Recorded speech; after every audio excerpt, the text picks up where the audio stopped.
Shalom saudara pendengar yang dikasihi Tuhan Yesus Kristus. Selamat siang dan salam sejahtera untuk kita semuanya.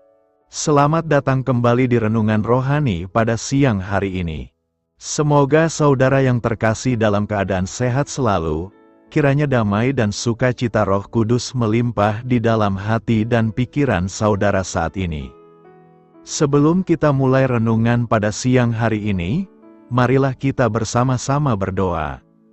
Allah Bapa yang baik dan ajaib, Bapa yang bertahta di kerajaan sorga, Bapa yang kami kenal di dalam Tuhan Yesus Kristus.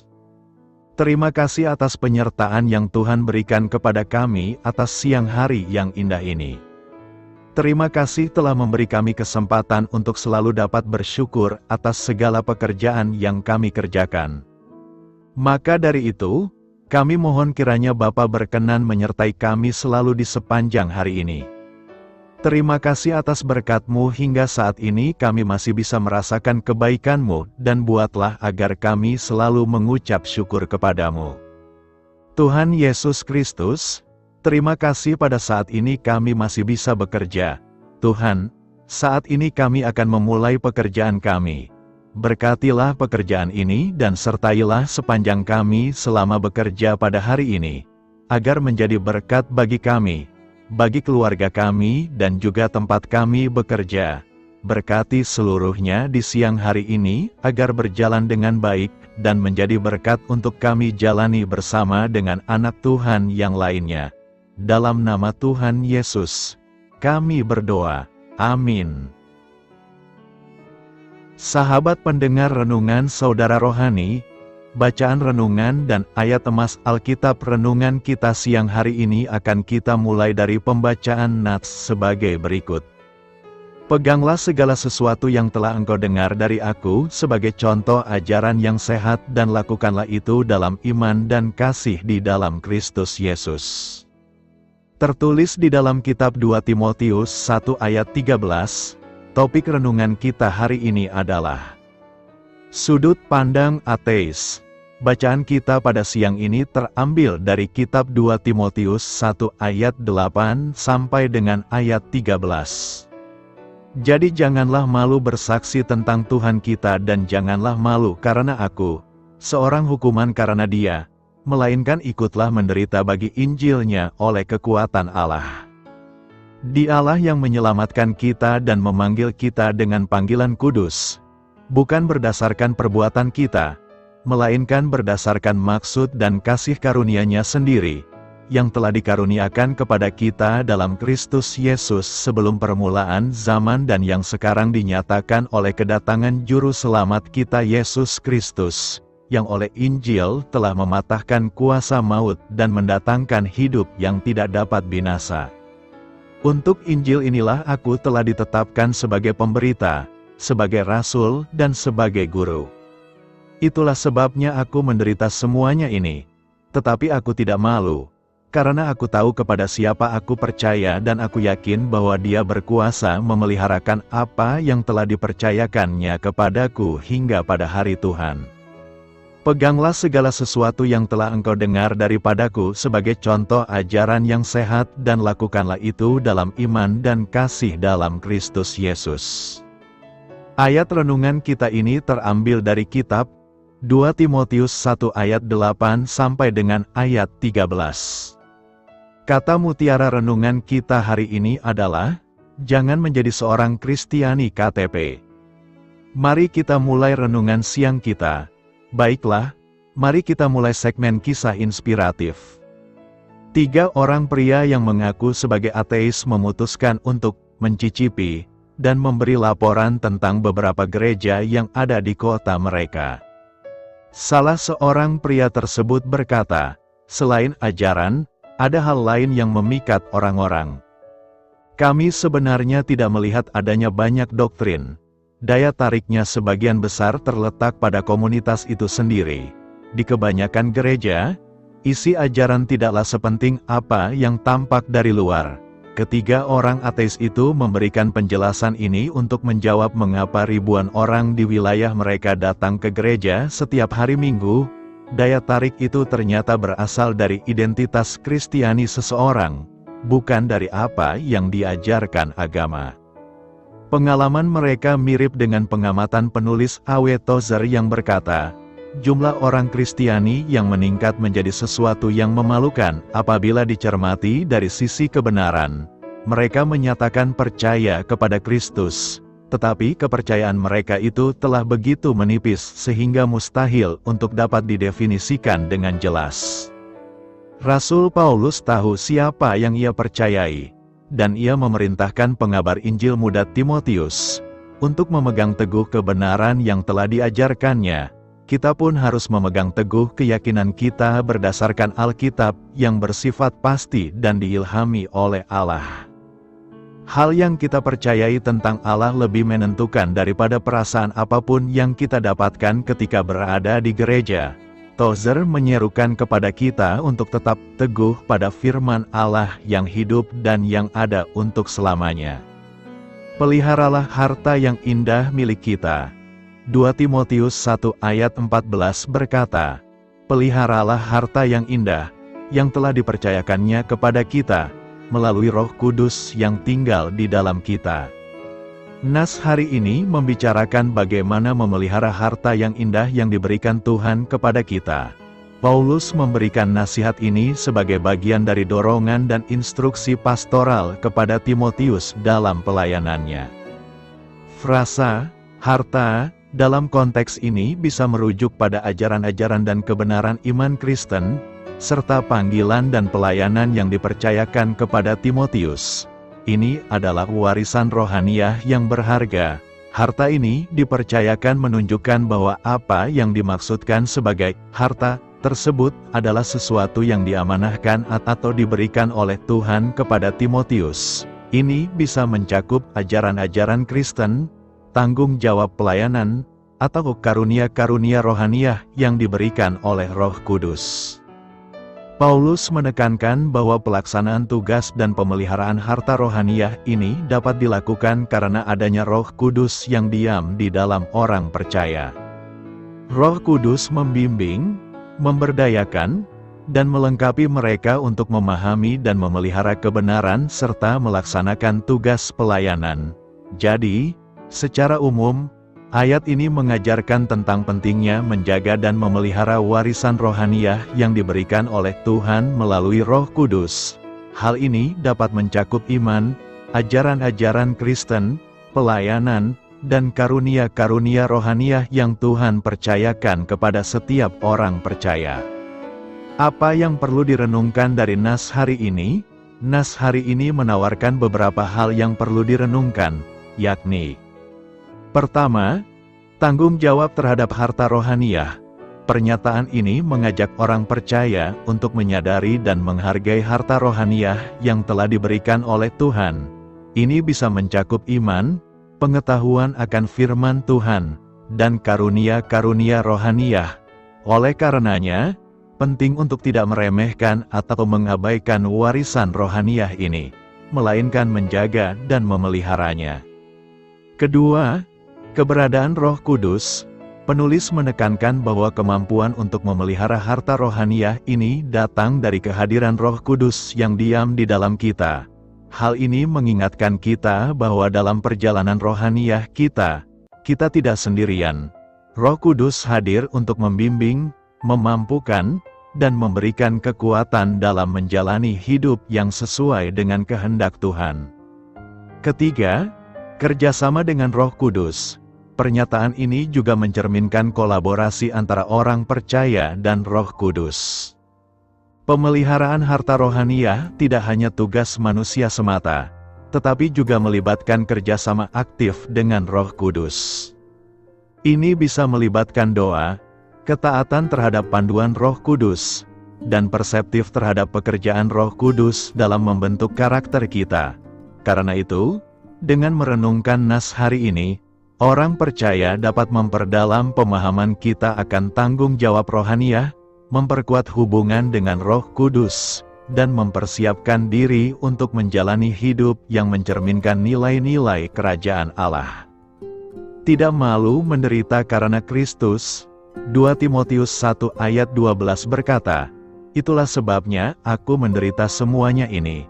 Tetapi aku tidak malu, karena aku tahu kepada siapa aku percaya dan aku yakin bahwa Dia berkuasa memeliharakan apa yang telah dipercayakannya kepadaku hingga pada hari Tuhan." Ayat nas di atas menunjukkan komitmen Rasul Paulus dalam mengikut Kristus. Apapun yang terjadi dan resiko apapun yang harus ditanggung, Paulus tidak pernah berubah sikap, karena ia tahu kepada siapa ia percaya. Seperti Pauluskah komitmen kita selama ini? Belum menghadapi aniaya dan penderitaan seperti yang dialami Paulus, kita sudah enggan mengikut Tuhan. Menyediakan sedikit waktu untuk bersaat teduh dan membaca Alkitab kita tidak disiplin dan malas melakukannya. Sedangkan untuk menonton TV atau nongkrong, kita betah berlama-lama. Ketika tertegur oleh firman yang keras kita langsung tersinggung dan ngambek. Dihimbau untuk terlibat dalam pelayanan, kita sudah menyiapkan 1001 alasan sebagai jurus menghindar. Adalah omong kosong jika kita berkata Kristus yang utama jika tidak disertai tindakan nyata yang menunjukkan kita mengutamakannya dalam segala hal. Kita masih enggan melepaskan dunia dengan segala kenyamanannya. Tuhan tidak ingin ada ilah lain di hadapannya, sebab hal itu adalah perzinahan rohani.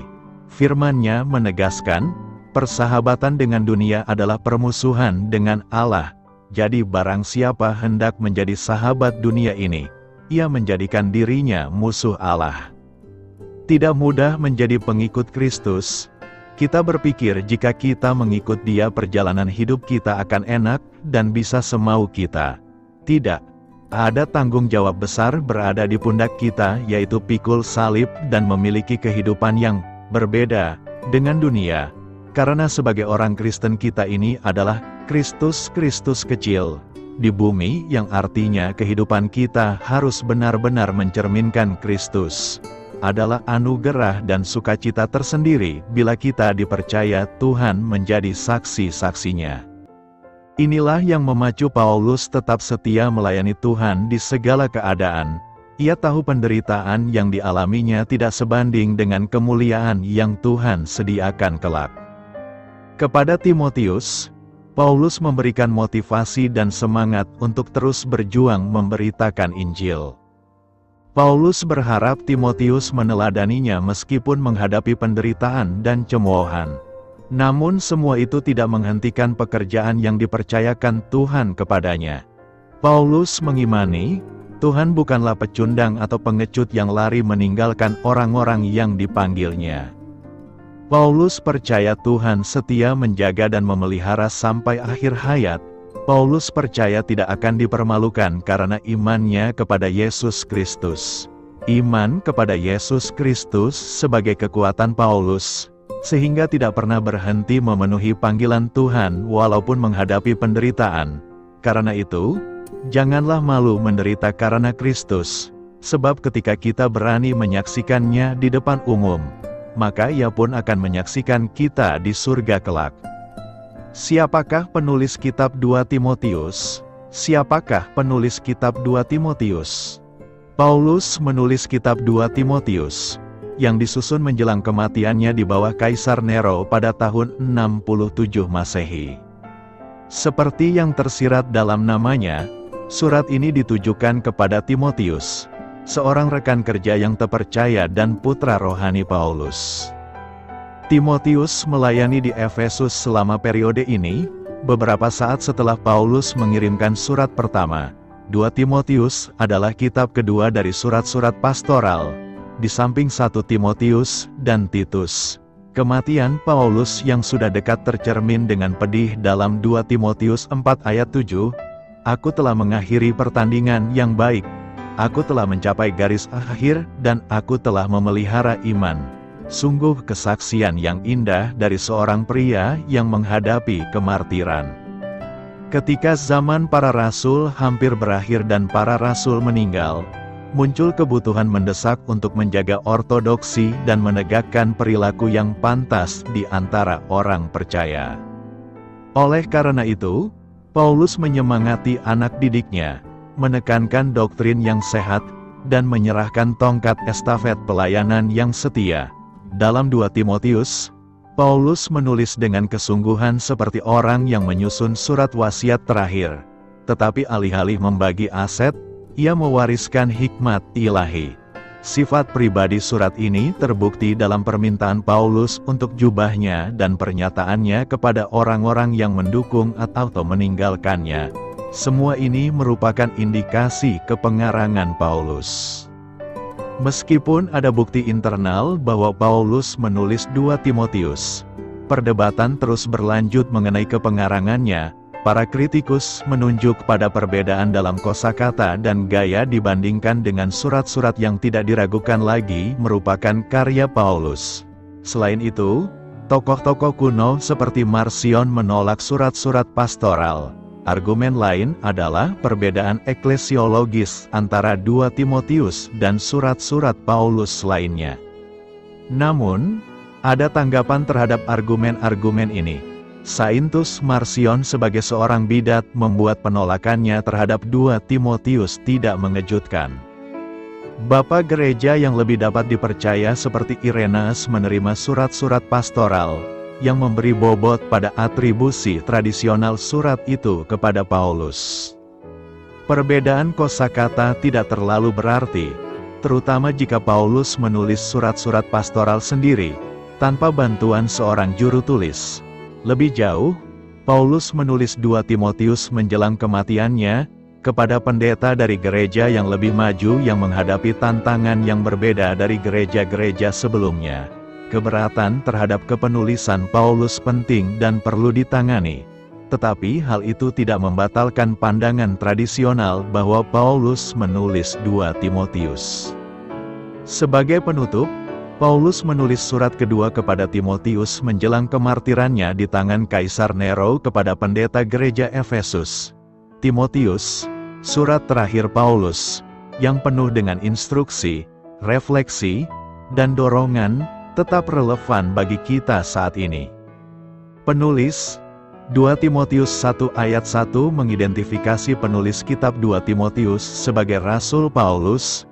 Artikel lengkap, siapa yang menulis kitab 2 Timotius? Siapakah penulis 2 Timotius? Tanggal penulisan, kitab 2 Timotius ditulis sekitar tahun 67 Masehi, sesaat sebelum Rasul Paulus dihukum mati. Di penjara di Roma lagi, Rasul Paulus merasa kesepian dan terabaikan. Paulus menyadari bahwa kehidupan duniawinya kemungkinan akan segera berakhir. Kitab 2 Timotius pada dasarnya adalah kata-kata terakhir Paulus. Paulus melihat melampaui keadaannya sendiri untuk mengungkapkan kepeduliannya terhadap gereja-gereja dan khususnya terhadap Timotius. Paulus ingin menggunakan kata-kata terakhirnya untuk mendorong Timotius dan semua orang percaya lainnya untuk bertekun dalam iman dan memberitakan Injil Yesus Kristus. Ayat kunci 2 Timotius 1 ayat 7. Sebab Allah memberikan kepada kita bukan roh ketakutan, melainkan roh yang membangkitkan kekuatan, kasih dan ketertiban. 2 Timotius 3 ayat 16-17. Segala tulisan yang diilhamkan Allah memang bermanfaat untuk mengajar, untuk menyatakan kesalahan, untuk memperbaiki kelakuan dan untuk mendidik orang dalam kebenaran. Dengan demikian tiap-tiap manusia kepunyaan Allah diperlengkapi untuk setiap perbuatan baik. 2 Timotius 4 ayat 2, beritakanlah firman, persiapkanlah diri baik atau buruk, untuk mengoreksi, untuk menegur dan untuk menasihati dengan penuh kesabaran dan ketelitian. 2 Timotius 4 ayat 7-8, aku telah mengakhiri pertandingan yang baik. Aku telah mencapai garis akhir, dan aku telah memelihara iman. Sekarang telah tersedia bagiku mahkota kebenaran yang akan dikaruniakan kepadaku oleh Tuhan, Hakim yang adil, pada harinya, tetapi bukan hanya kepadaku, melainkan juga kepada semua orang yang merindukan kedatangannya. Paulus mendorong Timotius untuk tetap bersemangat bagi Kristus dan tetap teguh dalam doktrin yang sehat. Paulus mengingatkan Timotius untuk menghindari kepercayaan dan praktik yang tidak saleh dan menjauhi segala sesuatu yang tidak bermoral. Pada akhir zaman, akan terjadi penganiayaan yang hebat dan kemurtadan dari iman Kristen. Paulus menutup suratnya dengan permohonan yang kuat bagi orang percaya untuk berdiri teguh dalam iman dan menyelesaikan perlombaan dengan kuat.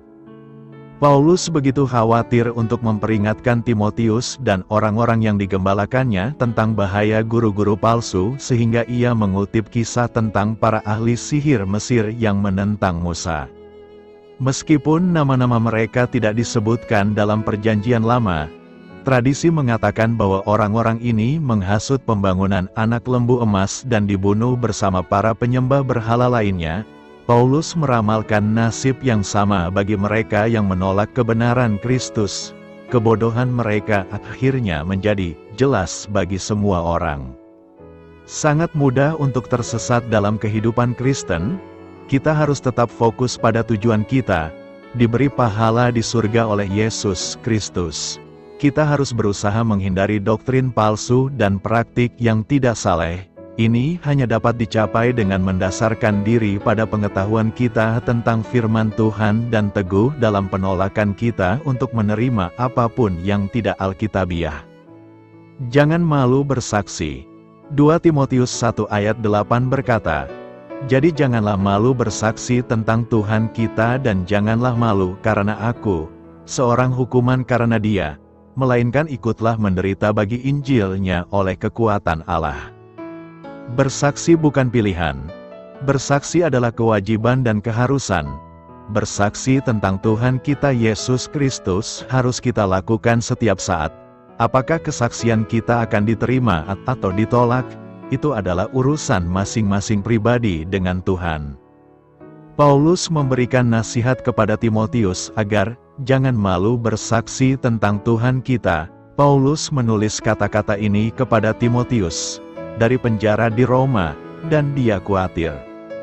Kekhawatirannya bukan tentang dirinya sendiri. Meskipun dia punya banyak alasan untuk melakukan itu, dia prihatin dan khawatir tentang tugas panggilan Timotius. Paulus memanggilnya, "Anakku yang kekasih." Mereka memiliki hubungan khusus. Paulus adalah bapa rohani dari Timotius. Karena melalui dia, Timotius mengenal Tuhan Yesus. Dia mengatakan, "Kamu, Timotius, harus menjaga agar api tetap berkobar, api tetap menyala, yang merupakan pemberian Allah yang telah kamu terima. Kasih karunia Allah itu seperti api. Itu membakar dari dalam diri kita. Itu adalah pemberian Roh Kudus." Dan Timotius memiliki tanggung jawab untuk tidak membiarkan api itu padam. Timotius harus berusaha agar api itu tetap menyala. Kendala utama yang menjadi penghalang orang untuk bersaksi adalah rasa malu. Rupanya pada satu titik, Timotius pun diliputi rasa malu, yang mengakibatkan semangatnya menjadi kendor atau lesu. Mengapa ia merasa malu? Penyebabnya ternyata ialah karena Paulus, bapa rohaninya saat itu ada dalam penjara. Jadi janganlah malu bersaksi tentang Tuhan kita dan janganlah malu karena aku, seorang hukuman karena Dia, melainkan ikutlah menderita bagi Injil-Nya oleh kekuatan Allah. Sebagai orang yang telah dibenarkan oleh Tuhan, kita harus memiliki pikiran dan perasaan sama yang terdapat di dalam Kristus Yesus.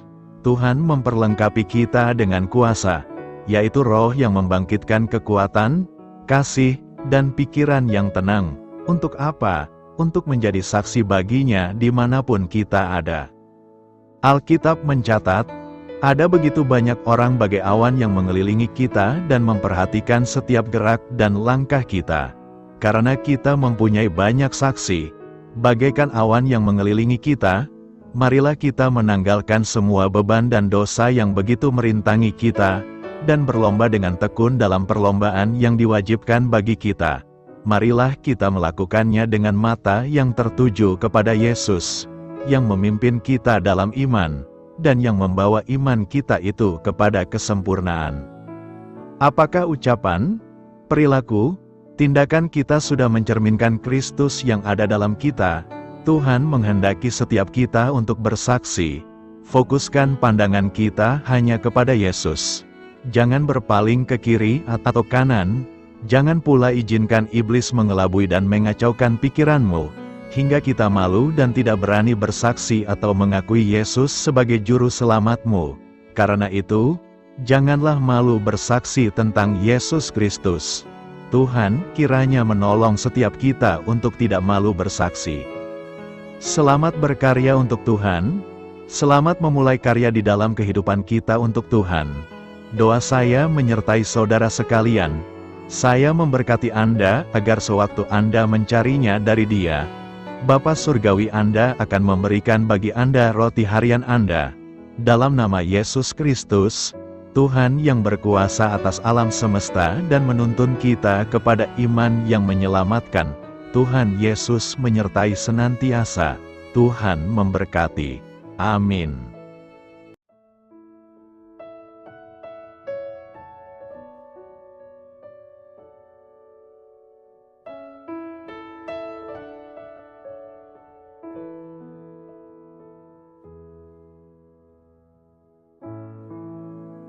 Demikianlah renungan firman Tuhan pada siang hari ini. Semoga menjadi kekuatan di dalam hidup kita dan menjadikan kita pribadi yang lebih sukses. Sebelum kita memulai aktivitas hari ini, marilah kita berdoa. Bapa kami yang ada di sorga, terima kasih atas kasih dan kebaikan Tuhan yang begitu besar buat kami. Tuntunlah perbuatanku agar di sepanjang hari ini saya bisa bekerja sebaik-baiknya, tidak pernah jemu menolong sesama, selalu ramah dan tahu terima kasih, menghayati iman dan mengamalkannya dengan sekuat tenagaku. Semua ini saya sampaikan kepadamu, dengan pengantaraan Kristus, Tuhan kami. Allah, Bapa kami bersyukur kepadamu, bahwa dengan bekerja kami boleh ambil bagian di dalam karya-Mu mensejahterakan dan membahagiakan umat manusia. Kami mohon bimbingan-Mu dalam melaksanakan pekerjaan kami hari ini. Bimbinglah kami agar sanggup bekerja dengan semangat kasih, dengan riang, rajin dan jujur. Terima kasih, Tuhan. Amin. Dalam nama Tuhan Yesus Kristus Tuhan dan Juru Selamat kami, Bapa kami yang baik, kami mengucap syukur dan berdoa. Amin. Biarlah firman Tuhan menjadi pengingat untuk kita semua, bahwa tuntunan dari Roh Kudus akan selalu memberi jalan keluar bagi setiap permasalahan hidup kita, dan memberi kedamaian di hati kita. Amin. Sampai jumpa di renungan siang saudara rohani berikutnya. Shalom.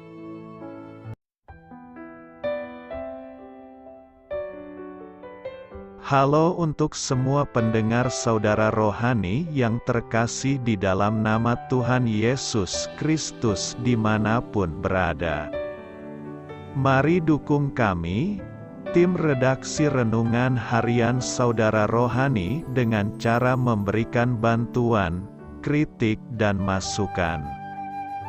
Saudara dapat memberikan masukan melalui kolom komentar di bawah atau mengirim kepada kami langsung melalui email yang tertera di layar Anda, saudararohani@gmail.com. Jika saudara terberkati melalui renungan ini, saudara dapat mendoakan kami dan memberikan bantuan lainnya dengan mengirim email kepada kami. Saya berdoa agar saudara sekalian bahagia dan sehat selalu. Amin.